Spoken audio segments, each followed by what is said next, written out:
Hola, mi nombre es Matías Sandoval.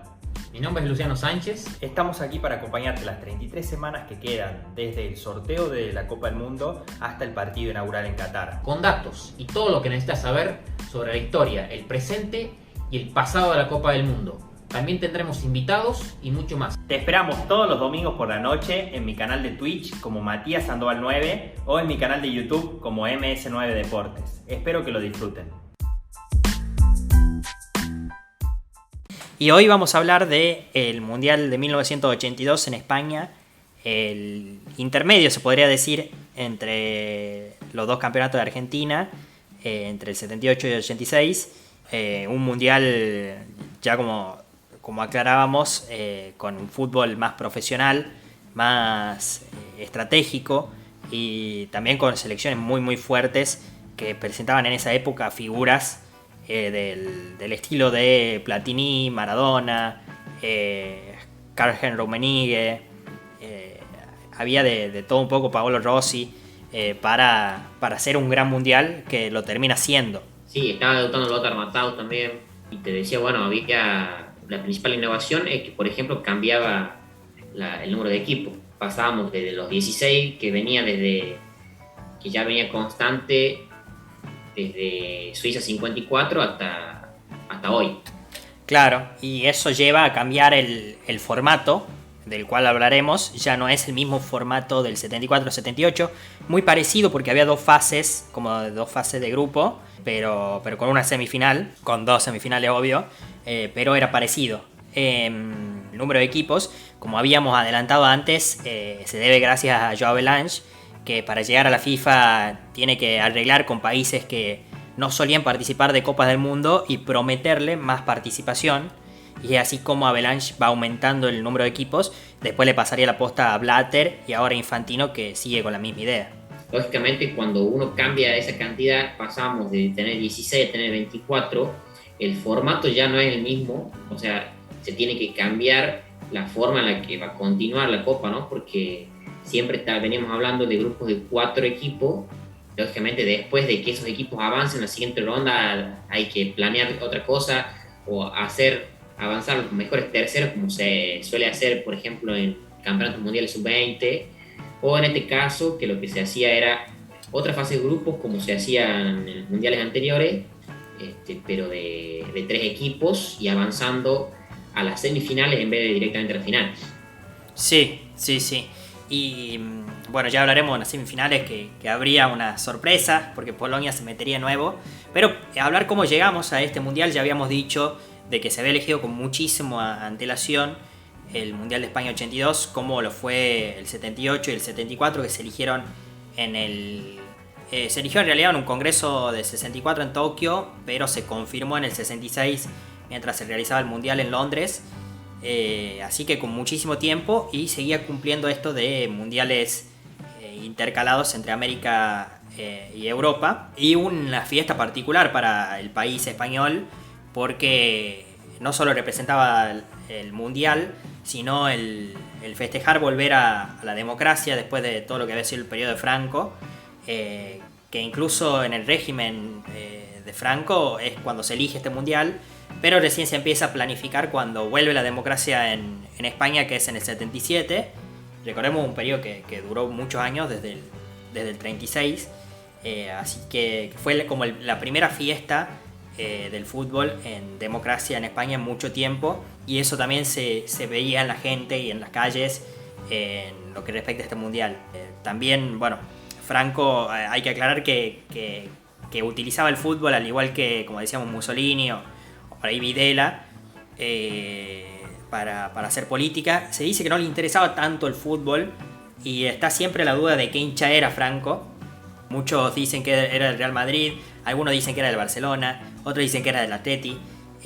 Lo que sí es cierto es que tuvo mucho que ver en el pase de Alfredo Di Stéfano al Real Madrid, que iba a ir al Barcelona. Ya estaba cerrado casi el contrato del Barcelona con River, y termina yendo al Real Madrid, porque el Real Madrid arregla con Millonarios, que jugaba en ese momento Di Stéfano, y bueno, Di Stéfano termina en la Casa Blanca. Lo demás es historia conocida, pero como decíamos, ya había recuperado la democracia España, ya Franco no estaba, pero sí hubo mucha política, entre ellos Samaranch, en la organización de este mundial. Samaranch, que era el presidente del COI en ese momento, Comité Olímpico, y que empezaba a mostrarse, como decíamos, su relación con Avalanche, que lo lleva a lo más alto del olimpismo después, estaba también en este mundial. Un mundial que ya habíamos aclarado que en el de Argentina se gastaron 70 millones de dólares, acá se gastaron 26 millones, o sea, menos de la mitad, algo casi un cuarto, lo cual dejaba mucho que ver a lo que se había gastado en el 78. Y además fue el mundial con más estadios en un solo país. Había 17 estadios en 14 ciudades, las únicas que repetían era Madrid y Barcelona, que bueno, en Barcelona repetía lo que era el anterior estadio del Español, que quedaba en Sarraz, y bueno, en el caso de Madrid, claro, el Bernabéu con el Vicente Calderón. Y bueno, fue un mundial, como decíamos, a todo trapo, y con Naranjito de mascota, que fue una de las mascotas más icónicas y más recordadas quizás, hasta antes que llegara Futix, puede ser, por su apariencia, ¿no? de una naranja en este mundial. ¿Cómo lo ve Juan Naranjito? Es simpático, ¿no? Es gracioso, qué sé yo. La votación de mascota la ganó Futix, el del 98. Yo creo que porque muchos votantes son de nuestra edad y se acuerdan del juego del FIFA del 98 que lo presentaba Futix. Así que bueno, lo terminó rompiendo Futix. Me sorprendió Sakumi, que sacó bastante también de 2010. Sí, a mí me pareció muy bueno el gauchito. Y sí, bueno, lo que hablábamos en el primer mundial de mascota, ¿no? Para mí Willy Lena, ¿eh? Sí. El peor creo que es Chao, porque es como... El de Italia 90 es el juguito ese que Sí, o sea, no tiene sentido, digamos. Es icónico para la Argentina, yo entiendo el Mundial 90, todo, pero no tenía sentido como Resortín en Los Simpsons. Y después el de 2002 malísimo, ¿no? El de 2002 malísimo, sí, es como muy otaku. Y Tip y Tap tampoco eran... Sí, pero bueno, de ahí sí hubo buenos. Me gustaba también el de Alemania y el de Brasil también pasaron, yo creo que dieron la talla. Sí. Ahí la gente se va sumando, puede comentar también aquí cuál es su mascota favorita de la historia de los mundiales. Y bueno, hablamos de Naranjito, la canción fue compuesta con un ritmo muy español, muy particular, de una España que siempre tuvo divisiones en sus regiones, en sus estados, pero que por eso también yo creo que esto de las diversas ciudades donde se jugó en Alicante, en Bilbao, en Elche, en Gijón, en La Coruña, en Málaga, Oviedo, Valencia, Valladolid, Vigo y Zaragoza, y bueno, como decíamos, Madrid y Barcelona, una verdadera fiesta que, ya hablamos, llevaba a los mejores equipos con sus mejores jugadores, entre esos el actual campeón, que era el que iba a inaugurar este mundial en el Camp Nou, ese equipo de Argentina jugando contra Bélgica, que bueno, ampliaremos después de que nos digas como siempre lo de los formatos y los cupos, si querés. Sí, a ver, hablábamos al principio de que era un mundial bastante novedoso. Primero principal, se ampliaban el número de equipos, decíamos, pasaban de 16 a 24, y ya comenzábamos con cositas para contar desde el sorteo. Podemos hablar de que es el peor sorteo en la historia de los mundiales. Peor que el niño que sacó la bolita. El que se te ocurra es peor que ese. Para mí el mejor, por amor, es el de Rusia, porque estaba Diego con Ronaldo. Y nos cagamos risa.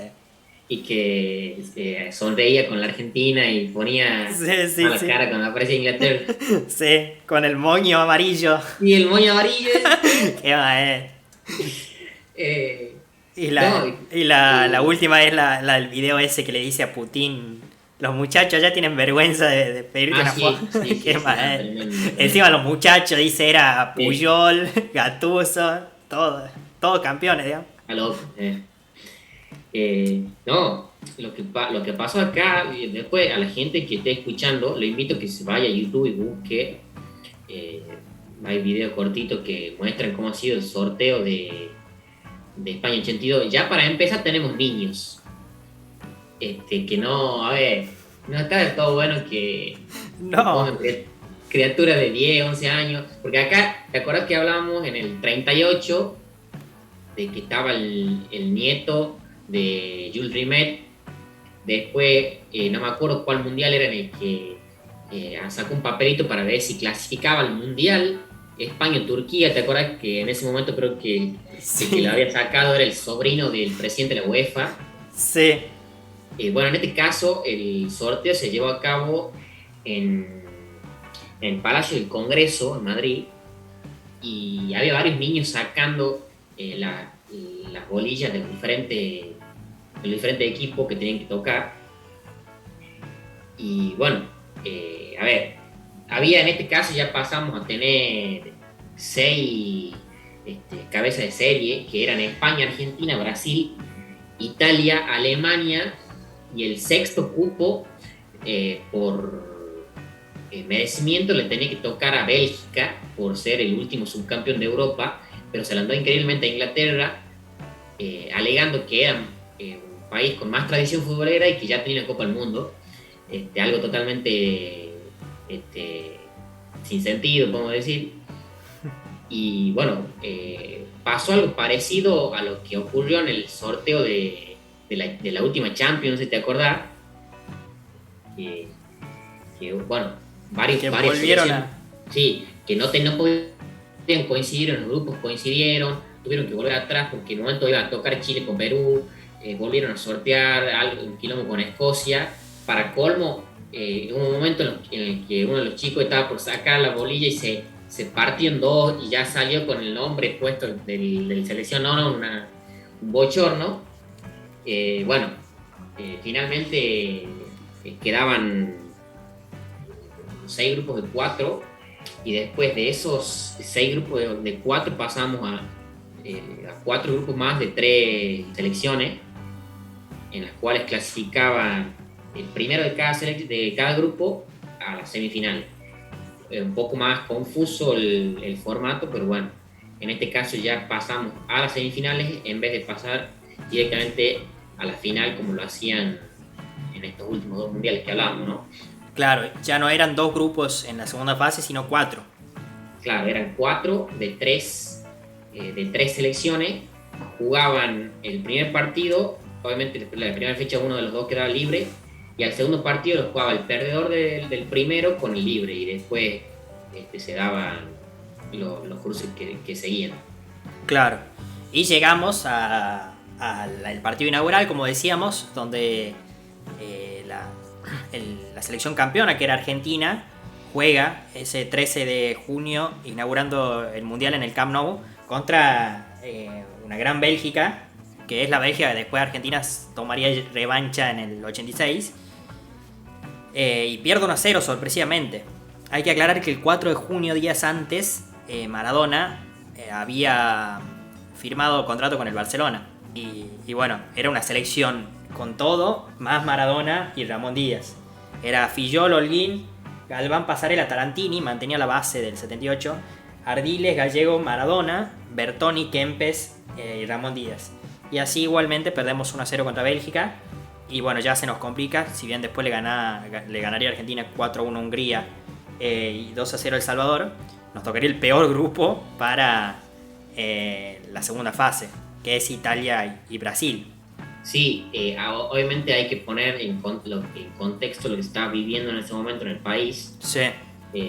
El día que perdemos contra Bélgica, que bueno, se cumplen 40 años hace 2 días, el viernes fueron 40 años, se estaba terminando la guerra de Malvinas.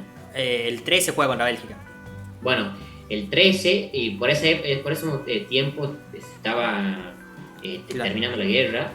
Era una situación bastante difícil del país en ese momento. Como decías vos, era una selección que venía como la gran favorita porque no solo traía a los campeones de 4 años antes, sino que también le sumaba a los campeones mundiales sub-20 del 79, como era justamente Maradona y Ramón Díaz.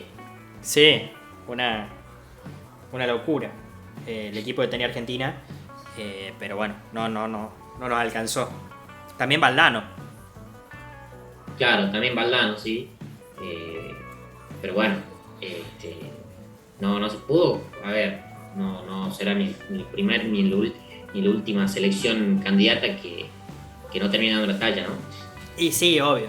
Y en el grupo de Argentina pasaba algo muy peculiar, que era ese Hungría-El Salvador, ¿no? En el grupo de tocada Argentina, como decíamos, Bélgica, Hungría, El Salvador y Argentina, pasó lo mejor para una selección que fue Hungría y lo peor para El Salvador en ese partido, ¿no? Sí, justamente porque se iba a dar en ese partido la mayor goleada de la historia de los mundiales. Le iba a ganar Hungría a El Salvador 10-1, algo bueno, histórico que nunca más se volvió a dar. No creo que en algún momento pase otra vez. Tiene que, bueno, a ver, creo que en el 2002 después hubo un 8-0 de Alemania, después el 7-0 a Corea del Norte, pero bueno, es difícil que se vuelva a dar algún resultado de eso. Ya había habido otro partido con diferencia de 9 goles, como el Yugoslavia 9, el Zaire 0 del 74, y también había habido un Hungría 9, Corea 0 en el 54, pero bueno, en este caso Hungría convirtiendo un gol más que esas dos selecciones. Sí, y una selección de El Salvador que llegaba gracias al mágico González, que para uno es uno de los mejores de la historia de CONCACAF, por lo menos, ¿no?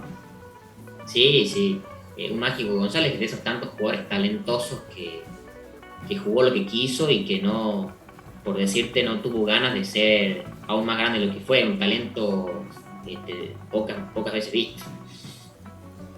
Sí, pero bueno, El Salvador que quedaría último en este mundial, claro, por la diferencia de gol y por lo que se dio.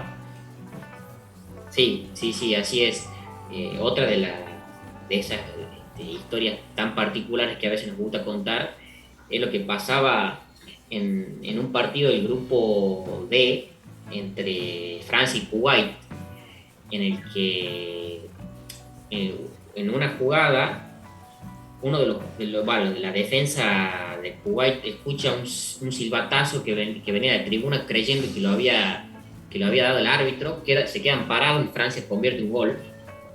Y el emir de Kuwait, que era el presidente de la Federación de Fútbol, que se encontraba en el estadio en ese momento, bajó a la cancha. Este es insólito y una historia bastante conocida. Baja a la cancha y convence al árbitro de que anula el gol, y lo increíble es que el árbitro lo termina anulando. Bueno, lógicamente después al árbitro lo sancionan y creo que no dirigió más en su carrera, o al menos en esta Copa del Mundo. La verdad, es una situación muy, muy particular y bastante insólita, ¿no? Qué loco, la verdad.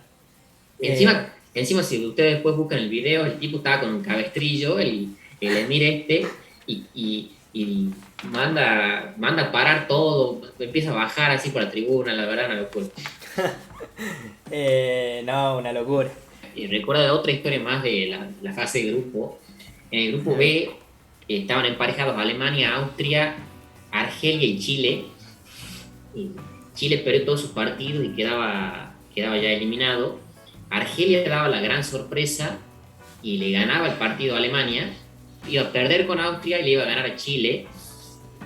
Cuestión que llegaban a la última fecha a disputar el partido Alemania y Austria. Alemania tenía que ganar sí o sí para avanzar, y Austria tenía que al menos empatar, pero le valía perder hasta por un gol.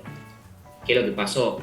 Convirtió el gol a Alemania en el primer tiempo, y el resto del partido directamente ni se atacaron. Pactaron así, cual pacto de Lima pasó aquí hace unos años, pero durante mucho más tiempo.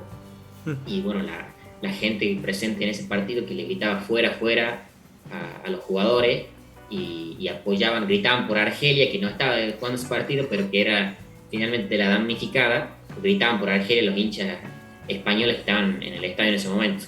Uno de los pactos más conocidos en la historia del Mundial. Qué loco, ¿no? Y con la historia que había tenido Austria y Alemania. Claro. La verdad que Alemania lo había sacado de un Mundial.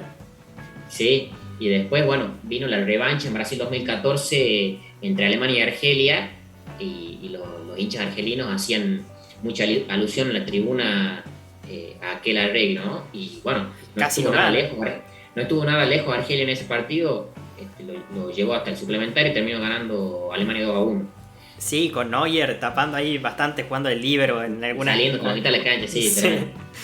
Bueno, decíamos la segunda fase, que eran 4 grupos. En el primer grupo llegaría Polonia, Bélgica y la Unión Soviética. Lo gana Polonia. Después en el grupo B teníamos Alemania Federal, Inglaterra y España, que sería la decepción del local, que solo consigue empatar un partido y se va a casa. Bueno, no se va a casa, pero se queda fuera del Mundial con un punto. En ese grupo lo gana Alemania, que después llegaría a la final.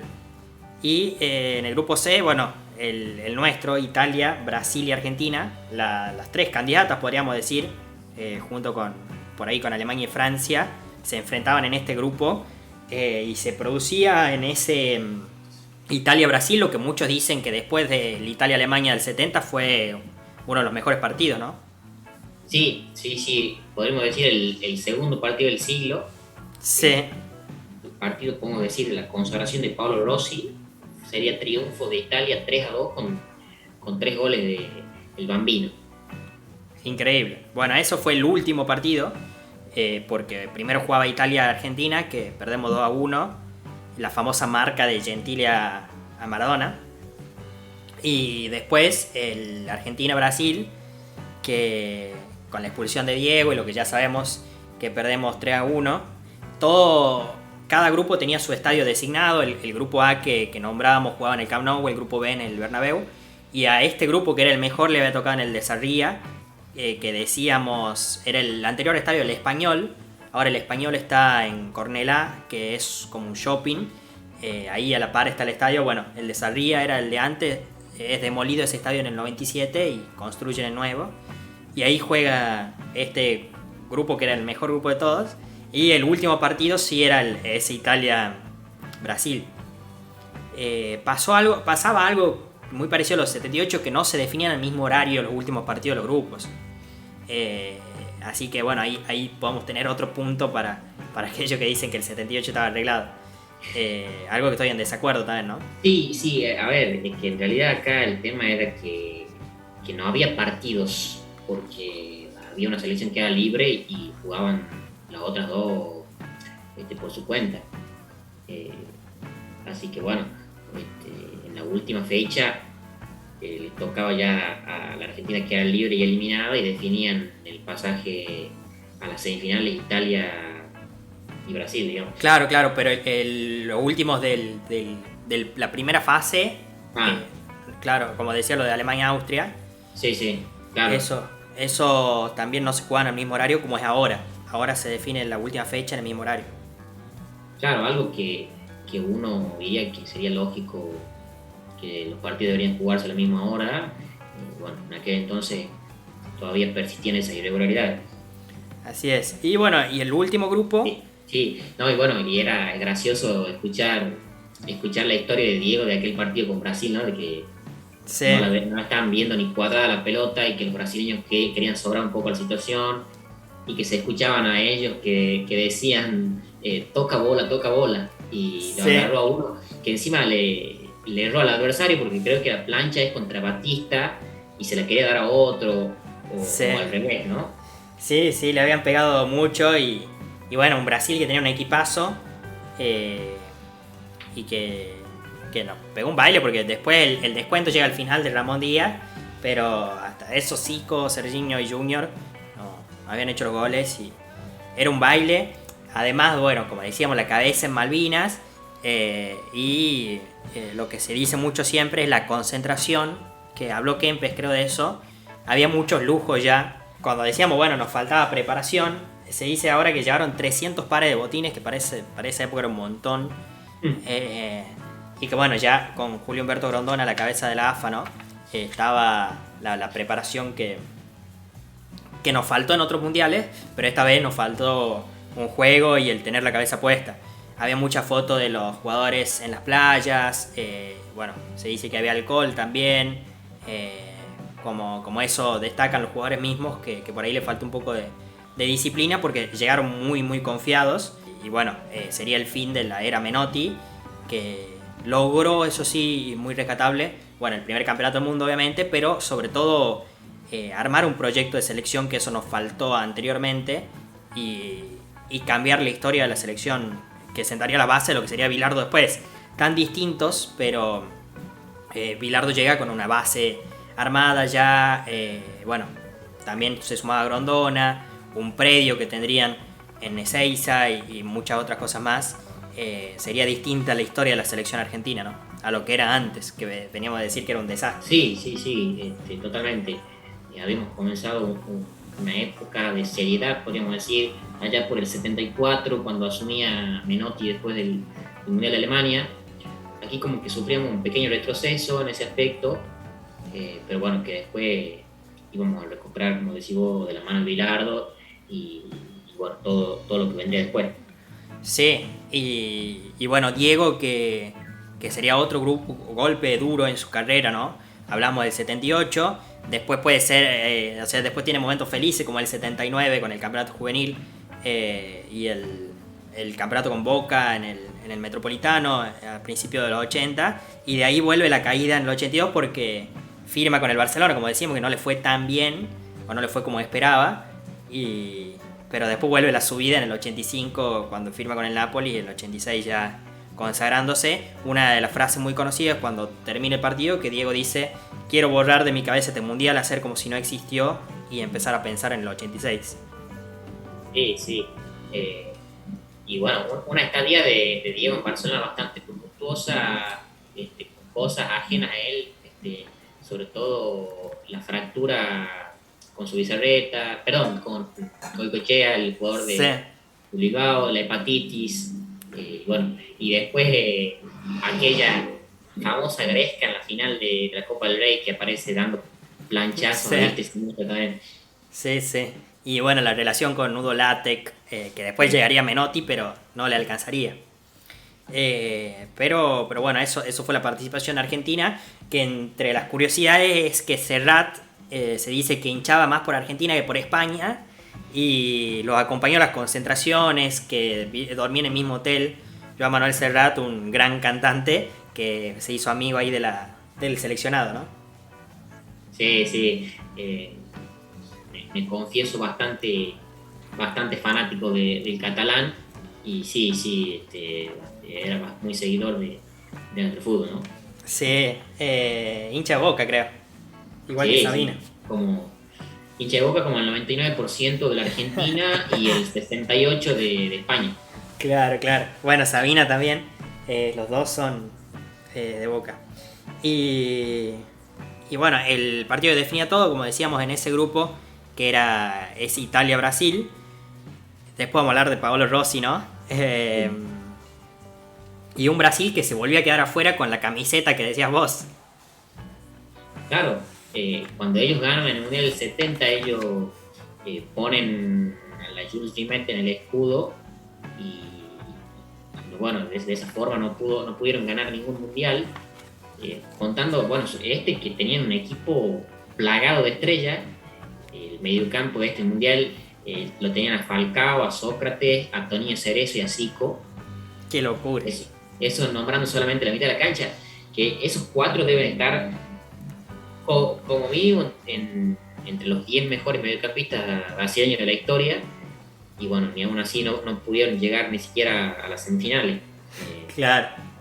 Y bueno, como decías vos recién, para el 94 increíblemente cambiaron ese diseño en la camiseta y pudieron conseguir la cuarta.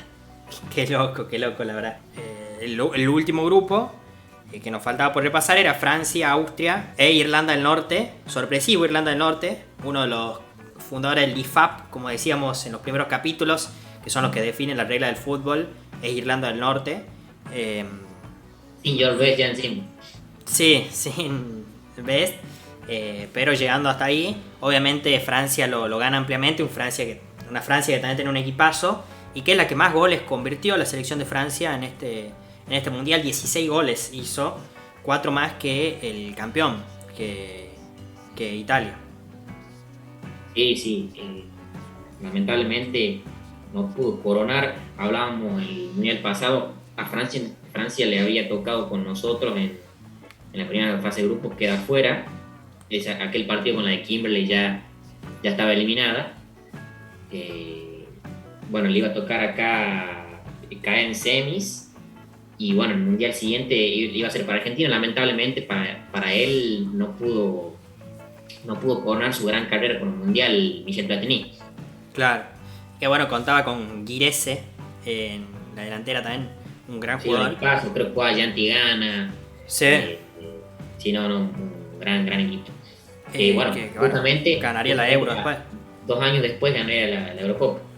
Sí, Con un Platini pletórico. Sí, por ahí un poco de ayuda del arquero en la final, pero una Eurocopa era Arconada, creo que era el arquero. Sí.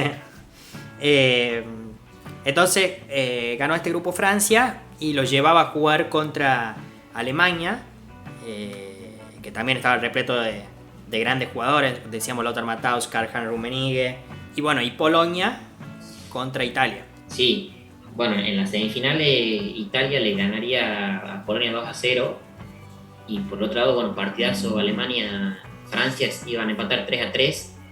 Cuando nosotros hablamos del mejor gol de la historia de los mundiales, hablamos del gol de Maradona a Inglaterra. Cuando hablamos de la mejor atajada, hablamos siempre de la de Banks a Pelé. Cuando toca hablar de la mejor patada o mejor golpe, uno, bueno, puede pensar, por ejemplo, en el de Nigel de Jong a Xabi Alonso en la final de 2010, pero la más recordada de la historia de los mundiales es la que iban a protagonizar en este partido Alemania y Francia, el arquero alemán Harald Schumacher con el delantero francés Batistón. Les recomiendo, bueno, después que la busquen a la acción en YouTube. Si es que son un poco impresionables, no la vean, porque, bueno, es un choque de la cadera del arquero contra la cara directamente del francés, que lo deja completamente inconsciente. No me acuerdo bien cuáles habían sido las consecuencias para el jugador, pero no sé si había perdido algún diente. Había sido una jugada, es famosísima. Al francés lo sacó del partido, lógicamente, y bueno, no sé si Schumacher fue sancionado, pero bueno, es una jugada más brusca que se recuerda en el mundial. Qué locura. Yo la vi, sí. La verdad que es la jugada con más violencia por ahí. Y bien, bueno, llegamos a la semi a penales, donde pasaría Alemania. 5-4 creo que gana. Sí, gana 5-4 en penal, y no sé cuántas definiciones de penales había habido hasta aquí, muy pocas creo. Era una de las primeras en la historia del mundial. Sí, sería el último mundial de Paul Breitner, que después, bueno, como decíamos, Maradona cuando firma con el Barcelona, otro escándalo que tiene es ese por ir a la despedida de Breitner. Sí, Paul Breitner, el de barba. Sí. A Diego lo invitan y el presidente de Barcelona en ese momento no lo dejaba ir, y bueno, Diego termina yendo igual. Ahí se termina de romper todo. Y bien, llegamos a la final. Una final que, si querés, introducimos con el caso de Paolo Rossi, que llegaba ya como figura en esta Italia. Contaba lo que pasaba antes con Paolo. Bueno, por aquel entonces, alrededor de marzo del 80, saltó un escándalo en Italia de la dimensión. Podemos hablar de lo que pasó con la Juventus, sobre todo, y con otro par de equipos más, allá por el 2006, con el tema del Calciopoli. Surgió un gran escándalo con el tema de las apuestas, apuestas ilegales ahí en Italia, partidos arreglados.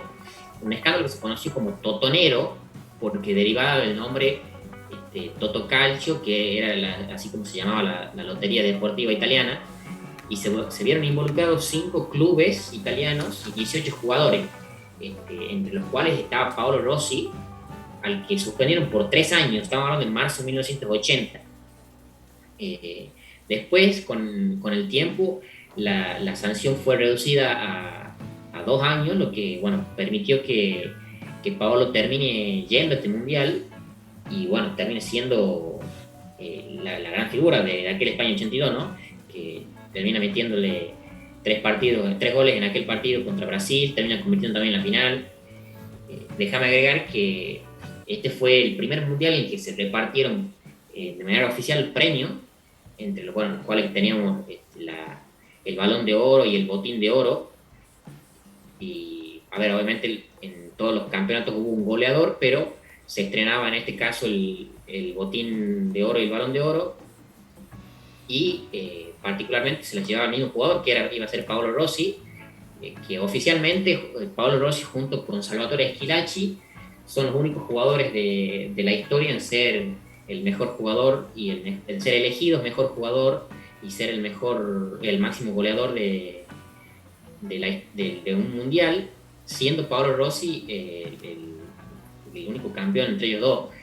Claro. Sumándole después también a lo que hacía Kempes en el 78, que no fue elegido de manera oficial por el certamen como el mejor jugador, pero después sí fue elegido por revistas como L'Equipe, France Football, como mejor jugador del 78. Sí, bueno, un France Football que pasaría lo mismo que con el Balón de Oro después, que incita a la FIFA a dar ese reconocimiento, ¿no? O sea, lo hicieron primero y después con Kempes y después con Paolo Rossi. Sí. Paolo Rossi que jugaba en la Juventus, contaba por ese momento con 25 años. Y bueno, imagínate que había un poco de escepticismo por parte de la prensa y los hinchas, los tifosi como los conocen en Italia, porque bueno, no sabían cómo iba a poder rendir un jugador que estuvo suspendido durante tanto tiempo. No, obvio. Y se podría decir de la cárcel a la gloria, ¿no? Sí, totalmente. Del cielo al infierno, del infierno al cielo, mejor dicho, en menos de 5 meses. Qué loco. Habría que decirle, bueno, que en paz descanse Paolo Rossi, se nos fue hace poco. Si firma todo eso que le pasó por el Mundial, yo creo que sí. Sí, olvídate. Sí. Yo voy en cana 5 años si querés que esté campeón del mundo. Claro. Y entre otras personalidades de esta final estaba también el arquero Dino Zoff. También hablamos de la Juve, ídolo de la Juve. Sí, bueno, justamente Dino Zoff iba a ser el campeón del mundo más veterano de todos los tiempos. 40 años ya tenía en aquel entonces. Para mí el mejor arquero de la historia de Italia. Pero una vez hice una encuesta cuando fui al Museo de la Juventus contra Buffon. Salió 90-10. Claro, no lo conocían, no sé. Pero yo creo que a vos te parece lindo el nombre, ¿o no?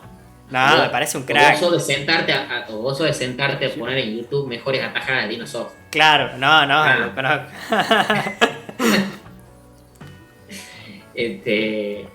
No, bueno, como decíamos, en la final se iba a imponer Italia 3-1, se iba a llegar a poner 3-0 en un momento. Todos los goles en el segundo tiempo. El primero justamente de Paolo Rossi. Y aquí en esta final se iba a dar el único penal errado en la historia de los mundiales, que lo iba a fallar Antonio Cabrini, con el partido ya Italia lo estaba ganando. Eran más o menos minuto 69 por ahí. Y bueno, decíamos lo de Dino Zoff, el campeón más viejo de la historia, que además era el capitán de aquella selección. Y por otro lado, en el otro extremo teníamos el caso de Giuseppe Bergomi, lateral derecho en aquel entonces, que fue el segundo jugador más joven en una final en toda la historia, y terminaría siendo con el tiempo el tercer campeón más joven. En aquel momento tenía algo así como 18 años y 6 meses.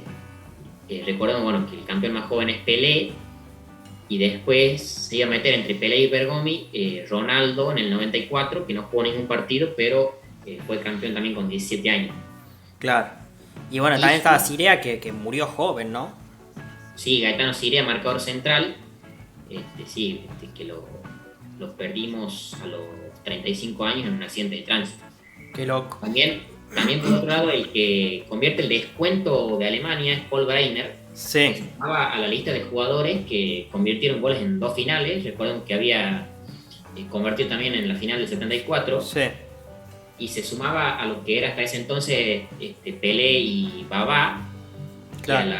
a lo que se iba a sumar después Zidane. Zidane, que iba a convertir en los mundiales del 98 y el 2006, con el agregado de que Babá es el único que lo hizo en finales consecutivas. Los otros siempre Esperando. sí, en finales no consecutivas, digamos, una de por medio. Qué lindo dato ese, qué lindo dato. Y bueno, una final en el Santiago Bernabéu, que se puede decir que albergó las finales de todo, o de lo más importante en el fútbol, ¿no? Porque lo hizo en este mundial, la final. También lo hizo con finales de Intercontinental, Real Madrid-Peñarol. Final de Champions, que albergó bastantes. Recordarán la última de justo un italiano ganándole a un alemán también, que era el Inter, con los 2 goles de Milito ganándole al Bayern. Y final de Copa Libertadores, algo inesperado, que se dio en 2018 con un superclásico además, como fue River Boca. El estadio Sí. quizás que tuvo de todo, uno de los más emblemáticos del mundo. Sí, sí, totalmente. Estadios icónicos, si lo hay, el Gran Santiago Bernabéu, que no solamente finales, sino remontadas épicas del propio Real Madrid, ¿no? Sí, sí. Rescatar, bueno, como venías diciendo, lo de Paul Breitner, hablamos de jugadores como Pelé, Babá y Zidane, que son jugadores ofensivos, ya sean volantes creativos o centrodelanteros como era Babá. Rescatar que Paul Breitner era un jugador, desde el punto de vista defensivo, que se podía mover como volante de contención o en alguno de los puestos de la defensa, y que haya convertido en 2 finales del mundo, algo bastante elogiable. Sí, olvídate. Por ahí un poco subvalorado, podríamos decir. Sí, totalmente. Pasa que por ahí en Alemania destaca casi siempre el equipo por sobre el jugador, pero bueno, y sobre todo que en aquella época reinaba, bueno, las figuras de Beckenbauer y Gerd Müller, que bueno, ya se habían retirado para este entonces, pero bueno, un poco infravalorado el gran Paul. Claro. Y por su parte, una Italia que ya empezaba a ver el catenaccio, jugaba con un esquema, podríamos decir, de 5-3-2. Tenían una gran defensa, Bergomi en el lateral derecho, Cabrini, un gran lateral izquierdo también, el mismo Sirea que nombrábamos, Colovatti, Gentile, jugaba el gran Marco Tardelli en el medio, y bueno, arriba la delantera la protagonizaban Francesco Graziani con Paolo Rossi, un buen equipo, buen campeón de Italia. Sí. Y también, bueno, un catenaccio, una liga italiana que tomaría protagonismo en los años siguientes, ¿no? Con el Milan de Arrigo Sacchi, con Maradona y su Napoli, con, bueno, Rijkaard, todas las figuras pasarían al fútbol italiano. Entre ellos, bueno, uno jugó a la final para Alemania, que es Briegel, que sería figura de la Sampdoria. Una liga que se volvería muy competitiva en los 80-90. Sí, totalmente. Un campeonato del mundo como que va cambiando la historia del fútbol de un país, y a veces también en cuanto a la política, como vimos en varios casos, ¿no? Así es. Lindo mundial que sentaría la base después también para la organización de los Juegos Olímpicos de Barcelona en 1992, donde veríamos al Dream Team, a Freddie Mercury haciendo la canción y a muchas cosas más, ¿no? Buen mundial, muchas sedes, un país bastante futbolero, el español. Y bueno, ya como decíamos, ya el fútbol empezaba a cambiar, empezaban a cambiar los formatos del mundial, se agregaban equipos, y ya nos íbamos aproximando al mundial que conocemos hoy por hoy. Así es. Bueno, ahí cerramos este mundial que la verdad que muy interesante. El próximo va a ser el 86, ya estaremos diciendo en nuestras redes qué día, a qué horario. Y bueno, si tenemos algún invitado, obviamente lo anunciaremos. Espero que lo hayan disfrutado como nosotros, los que estuvieron, los que lo van a ver después. Me pueden seguir como MS9 Deportes en YouTube, como Matías Sandoval 9 en Instagram, en Twitter. Y acá, claro, como Matías Sandoval 9 también en Twitch, donde agradeceríamos que se sumen. Y bueno, a vos en Twitter, ¿no? Que estás con los hilos y todo. Así es, yo voy subiendo los hilos de cada capítulo nuestro, además de varias estadísticas que tienen que ver con el fútbol. En mi cuenta @Luciano Sánchez L, me pueden seguir por ahí, que estoy siempre, como digo, escribiendo lo que hablamos en cada capítulo y actualizando sobre diferentes estadísticas. Buenísimo, dale Luchi, estamos hablando entonces. Nos vemos el fin de semana que viene con nuestra segunda estrella. Así es, un